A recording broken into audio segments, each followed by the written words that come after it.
It was so upsetting that I had spent all this money investing into this dream house. I just felt like I had lost it all. I felt like I had nowhere else to turn.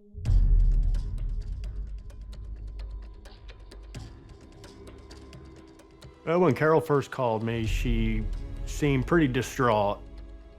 My first thought was, this woman needs our help. And that's why I went over immediately the next day.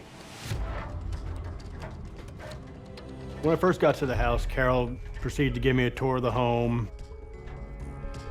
And she was showing me the different rooms, telling me where things have been happening.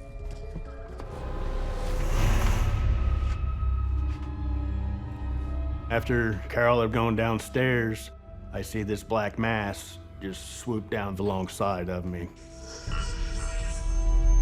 Got a little charge through me, kind of like an electric charge. I don't scare easy. Been doing this quite a while, but it startled me. Next, we placed digital cameras and voice recorders throughout the house. We asked questions using a ghost box, which is basically a AM/FM radio with the antenna taken out, and it sweeps all the stations at a very fast rate, causing white noise, which the spirits can speak through.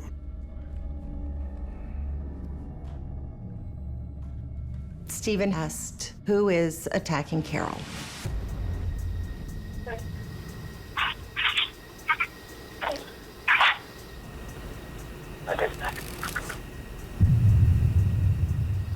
Do you plan to hurt Carol?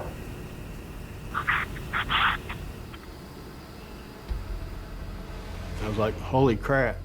I wasn't expecting that vulgar, that aggressive. It startled us all.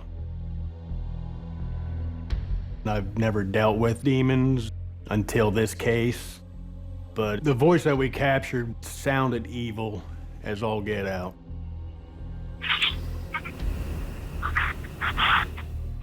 On one hand, I felt validated. On the other hand, I was terrified.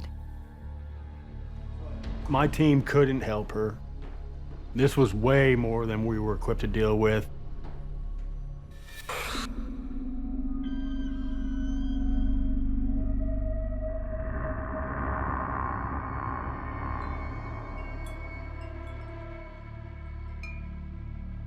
The next day, I felt this electricity and like fingertips and this wave.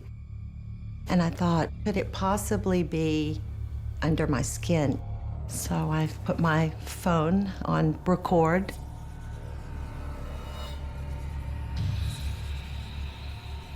It was under my skin, literally under my skin.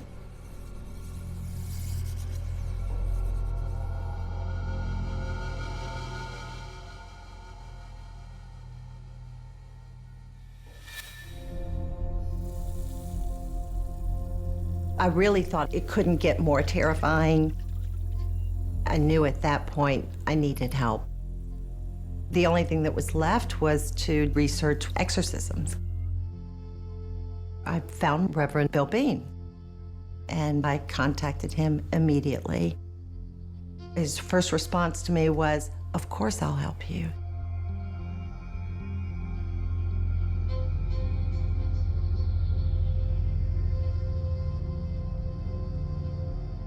When I first met Carol, I sensed right away that something evil was attached to this lady.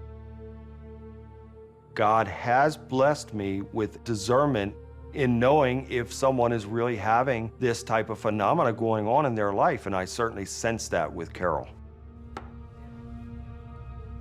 When people are under possession, they'll mention things like they heard a voice or they saw black form. After the things that she had revealed to me, I had no doubt Carol was under demonic possession.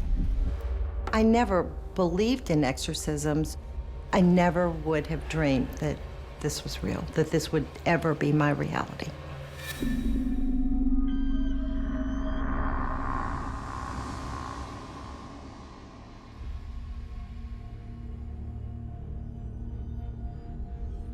Father, by your mighty power and holy name, I have the power over the enemy and his minions. By your power and your holy name, I have the power and authority to cast out demons, and nothing by any means shall hurt me.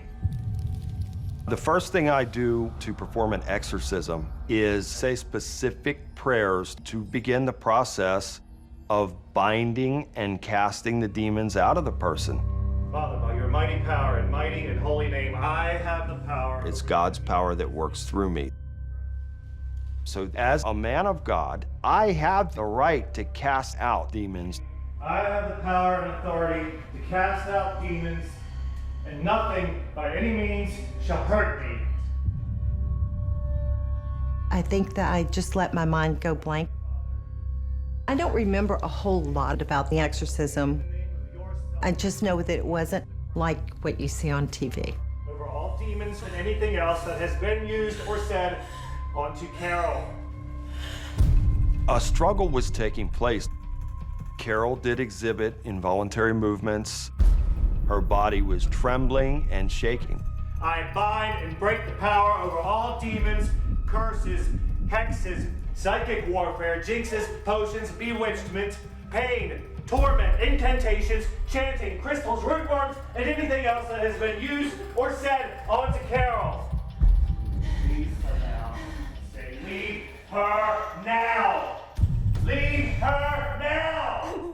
The demons were not leaving her so easily. Yahweh, rebuke thee in Jesus' name. She is sealed. She is sanctified.